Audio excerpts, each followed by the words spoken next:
Sergey "Crusher" Kovalev versus Anthony Yarde is official, so it looks like Canelo's going to have to find another opponent.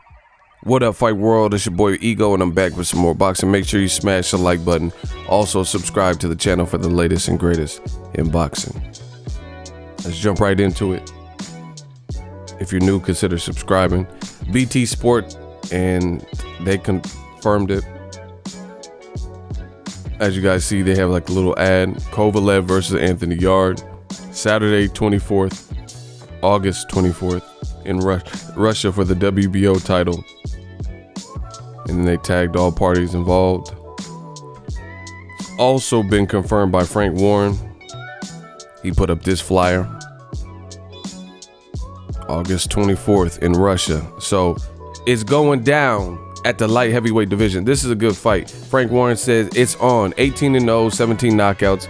Mr. Anthony Yarde will challenge Sergey "Crusher" Kovalev for his WBO World Light Heavyweight Championship title in Kovalev's hometown.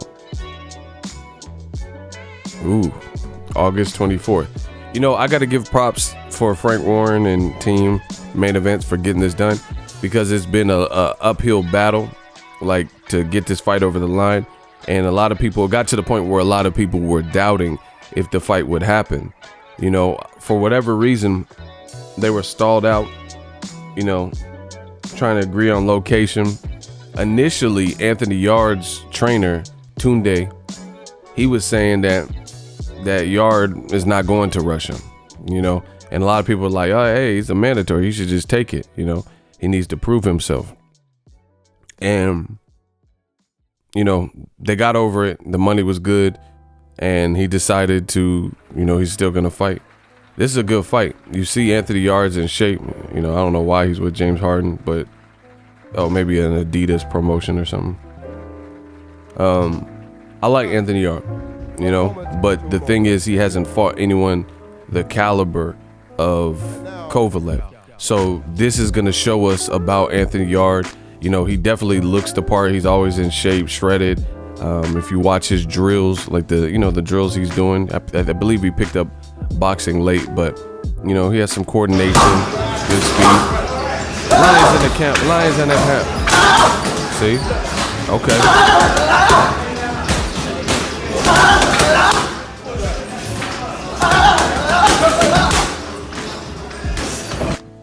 So I'm looking forward to it, because this is a coming to age fight. This is the type of fight he needs to show, because a lot of people for a while have rated Anthony Yarde, but his competition hasn't been that of a Sergey Kovalev or, you know, the top class guys. So we don't really know what he can do until he shows us. And Kovalev is the perfect opponent to show us. Kovalev, for his part, you know, he's a real good fighter. He's gonna have to fight a young, hungry lion. As you guys see, he's in shape. You know, he's constantly working, and he's working at his craft. He's in his prime, undefeated, and nobody's been able to beat him so far. So this is just a good fight. I have a lot of questions. Like, it's not just for Kovalev, but also Anthony Yarde. I have questions about Kovalev too, but my question for Yarde is really just stepping up to this level of competition. How is he going to look? Because his trainer had a lot to say. His trainer said something to the effect of like, no, Mr. Andre Ward, you had a tough time with Kovalev. It's not going to be that type of fight with us, you know. And he even said Anthony Yarde had a higher skill set than Sergey Kovalev. So, you know, I know his trainer says a lot, but that's going to put a lot of pressure on Anthony Yarde to perform. Plus, this is the ultimate trying to perform, because he's going to have to fight in Kovalev's backyard, you know, in his hometown and stuff like that, and perform. So really good fight, and it's gonna really show us where Anthony Yarde's progression is at. But same thing for Kovalev. I have questions about Sergey Kovalev. I want to know, is he the same fighter since the Andre Ward fight? It's very hard to tell. You know, he's went through a couple trainers. He's with Buddy McGurk. He looked good boxing, and he avenged his loss to reclaim the title against Eleider Alvarez. I gave him props for that performance, because that was a do or die crossroads fight. But I I can't omit the fact that Kovalev is 3 for 3 in his last 6 fights. So 2 of those 3 losses have been by stoppage, Andre Ward and also Eliter Alvarez. So we can't forget that Kovalev was really, just before he beat Eliter Alvarez in the rematch, he was 1 fight away from kind of obscurity where people were like, oh man, he's seen his best days. But then he resurrected himself with that, teaming up with Buddy McGirt and having that type of performance. So he was at a crossroads. So this is going to tell me a lot about the Crusher Kovalev. Some people question his heart from the Andre Ward fights, his stamina. Can he take a body shot? Kovalev clearly has the better resume. He's fought Bernard Hopkins, Andre Ward, Jean Pascal twice, Ward twice. So Kovalev, he's definitely a figurehead in the light heavyweight division. Probably the most known guy. But some people question, has he seen better days? Is he the same? How's he deal with adversity at this stage of his career? And that's what this fight is going to tell me. Now, back to Canelo. I know you guys want me to talk about the Canelo aspect. Another like monkey wrench in Kovalev Yarde, I think they had their own differences and, just normal stuff that they had to try to negotiate and work past.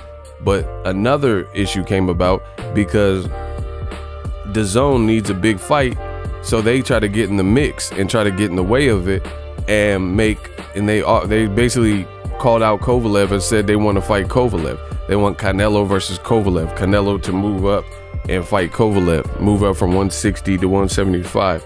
So it was out of nowhere, and people were like, what the hell, Canelo versus Kovalev?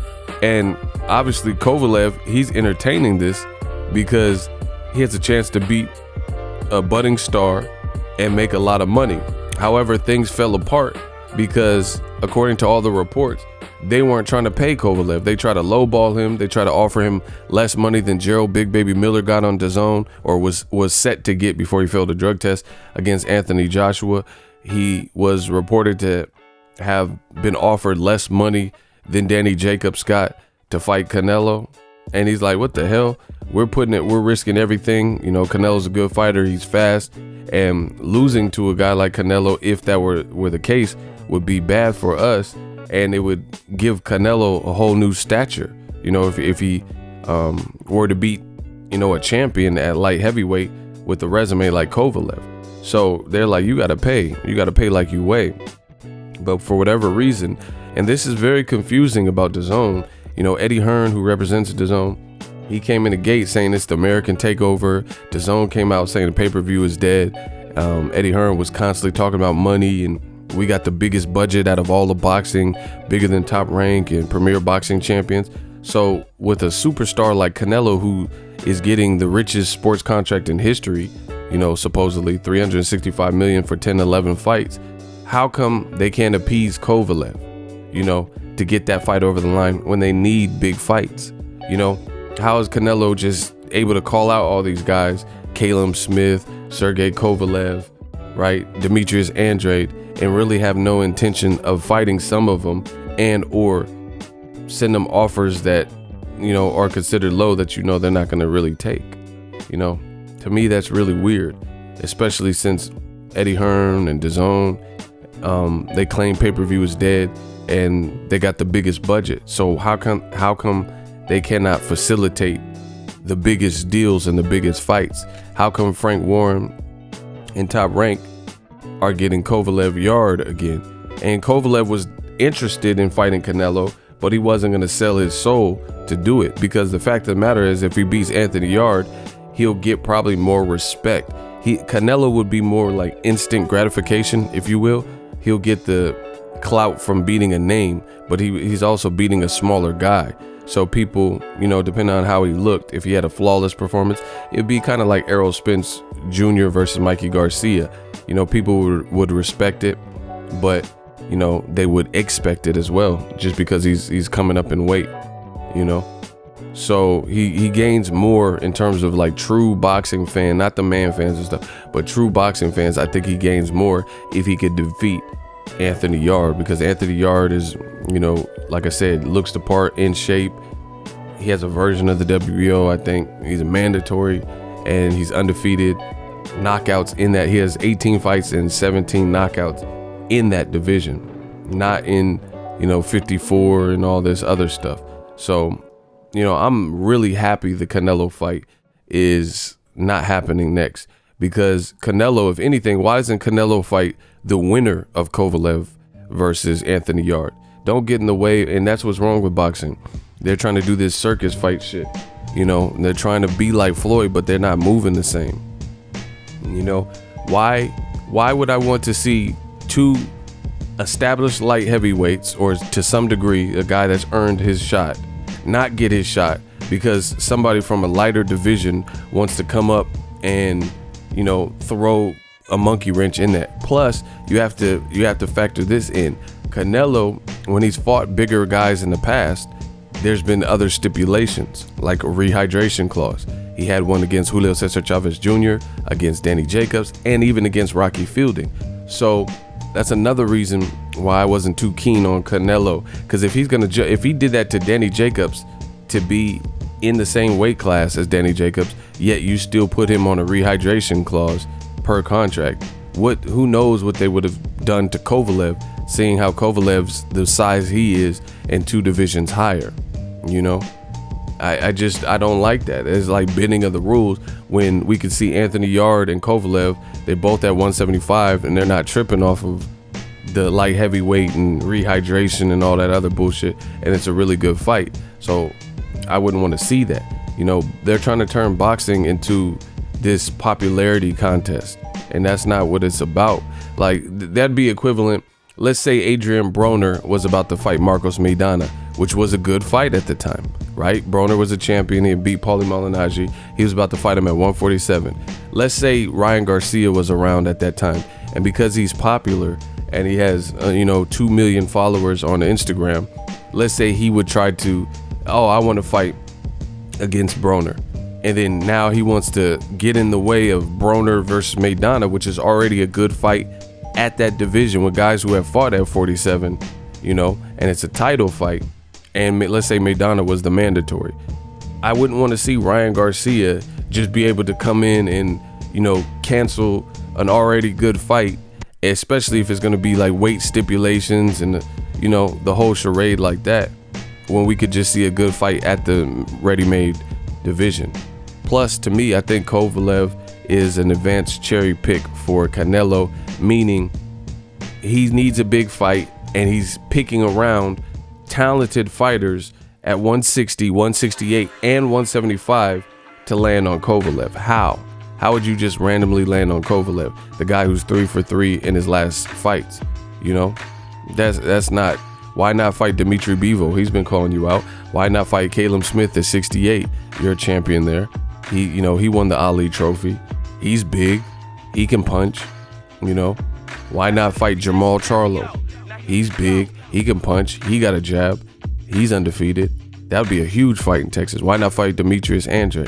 You know what I'm saying? So I'm so happy that the Canelo fight is not happening with Kovalev, because I don't like what it represents for boxing. I don't like what it represents. Beyond that, I think Canelo versus Kovalev, if Kovalev beats Anthony Yarde, that fight could still come around. So the pressure's on, like I've been telling you, for Canelo and Triple G to fight somebody. To fight somebody. Not Canelo. He has a good resume, and he just fought Danny Jacobs, so it shouldn't really be more pressure on Triple G, to be fair. But still, Canelo kind of in the zone, really picking these weird moves and stuff. You want to be the number one in the sport, it comes with the price. It comes with the price where people are expecting of you, period.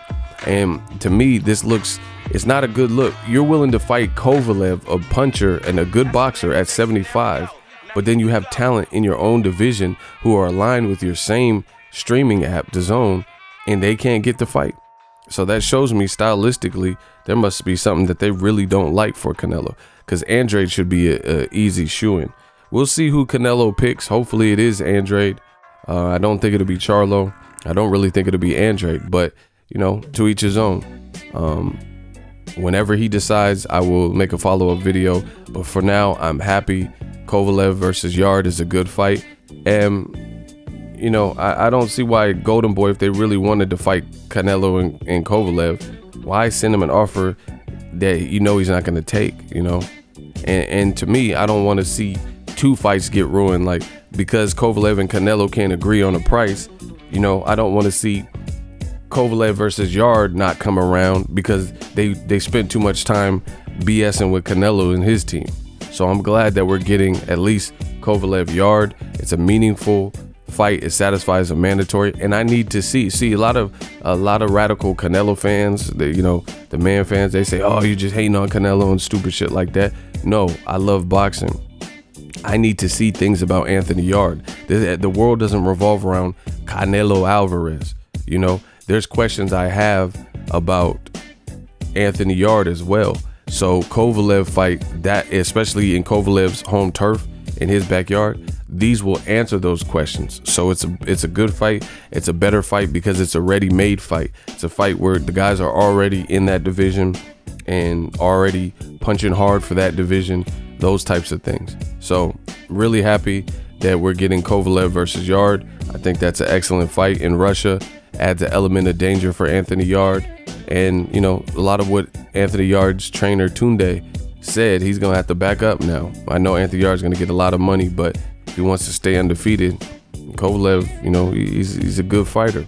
But we do have questions about Kovalev as well. Is he still motivated? Can he dig down to that extra level and go into that extra gear after being stopped by Eliter Alvarez in the first fight, being stopped by Ward in the second fight? So all in all, good fight. I don't know who Canelo or Triple G gonna fight. Maybe they fight each other. We'll see. Let me know what you guys think. We working. So if you enjoyed this video and want more content like this on the channel, you can show your appreciation by going to the PayPal donate button or the YouTube support button, and you can donate any amount that you feel is equivalent to the value of this video. Much more to come. Thank you guys for your support. Boxing Ego, the future of boxing.